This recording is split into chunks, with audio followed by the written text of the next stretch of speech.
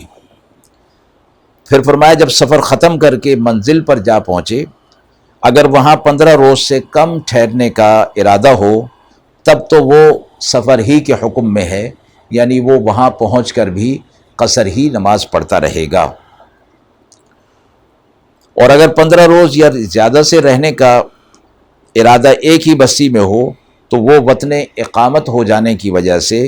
وطن اصلی بھی ہو جائے گا، اور پھر قصر نماز کا حکم وہاں نہیں ہوگا بلکہ نماز پوری پڑھی جائے گی۔ قصر صرف 3 وقت کے فرائض میں ہے، اور مغرب اور فجر اور سنت اور وتر میں قصر نہیں ہے۔ سفر میں خوف نہ ہو تو بھی قصر نماز پڑھی جائے گی۔ احناف فرماتے ہیں کہ قصر چونکہ اللہ کی طرف سے ایک رعایت دی گئی ہے، لہٰذا اس رعایت سے فائدہ اٹھانا چاہیے، اور یہ سمجھنا کہ اس رعایت کی ضرورت نہیں یا سفر میں کوئی تنگی نہیں اس لیے پوری نماز پڑھنا، فرمایا کہ یہ جائز نہیں، بلکہ قصر کو قصر ہی کی طرح پڑھا جائے گا۔ اسی طرح ایک مسئلہ یہ بھی ہے کہ جو نماز جس طرح قضا ہو اس کو اسی طرح ادا کیا جائے گا، یعنی اگر حالت قصر میں کوئی نماز قضا ہو گئی